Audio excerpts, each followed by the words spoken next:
G'day, I'm John Mackay and this is virtually my front yard here in Queensland, Australia. It's a beautiful place called Point Danger. It was given that name by world-famous explorer and British ship captain James Cook in 1770 when he nearly came to grief on these rocks. You know, Cook was an amazing man. He explored the world from Alaska through to Antarctica, from New Zealand right through to Newfoundland, and from the Horn of South America clean across to Hawaii. And for the first time he brought together the scattered races of man that had been isolated from each other for thousands of years. And one good thing that came from that, we could begin to ask these differing races how and where they originated, absolutely vital in solving modern racial issues. Well, my race, the Europeans, didn't land here at Point Danger. They landed much further south, a place called Botany Bay, near present-day Sydney on the east coast of Australia. 200 years ago, one of the world's best navigators brought his boat through these headlands. But good old Captain Cook wasn't the first to reach these shores. Of course, the original Australians were the dark-skinned Aboriginals whom Cook encountered with their own unique culture of boomerangs and didgeridoos.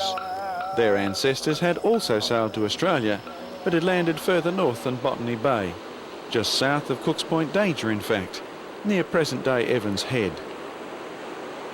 My friend Billy Sandy's culture tells how his ancestors were three brothers and their wives who left their home in the central part of the world because of war and strife and sailed south here to Australia. They landed on these beaches here on the northeastern coastline of New South Wales and brought with them steel axes, but were eventually compelled to resort to making and using stone tools and axes like the ones Billy has. What's that small one for, Billy? Well, this is the chisel. As you can see, it has a sharp edge, and it's used for that purpose when we hit it with this other stone. And this, as you can see, is a bigger wedge, and it's particularly used for splitting the bigger timbers. Well, the ones that made these axes didn't want to forget the three brothers. So the story's been handed down for generations, and many local features have been named in honour of the three brothers, Mamoon and Yarbury and Birrung. And their stories have been painted on cave walls many hours' drive to the west of here. The old Aboriginal of the Gilliboll tribe who told the three brothers' story stated how when his ancestors first arrived in Australia, there was no one here because God had wiped out the world in a flood. The paintings of these three men are a little faded these days. Cave paintings done with natural ochres didn't tend to last all that long, so the Aborigines would come and renew them every year or so. Just doesn't happen anymore. But where did the three brothers come from before they reached Australia? And were they always black?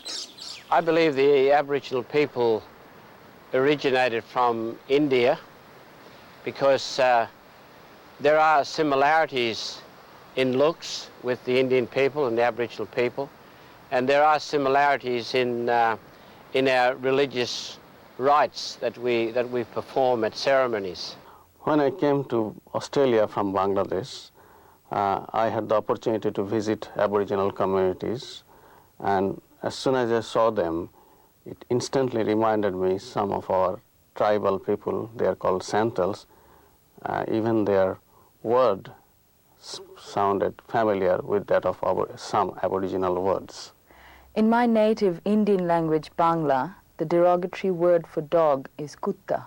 Kutta is the word used for dog by the Tayori-speaking Aboriginals of North Australia with whom I've been working for many years.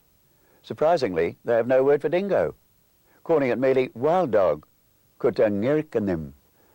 Descendants of the dingo's ancestors are still found in India, which provides one clue as to why the Australian Aboriginals knew about the flood.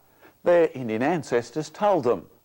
Ancient Indian writings mention a person called Manu, who alone survived the watery deluge that covered the whole earth. And you can find this information for yourself in any well-stocked library. But the link goes much further abroad than that. Manus is the name for Noah in Lithuanian tradition. He's also mentioned by the ancient Roman historian Tacitus as the founder of the Germanic race whose descendants have become known as the kin of Manus,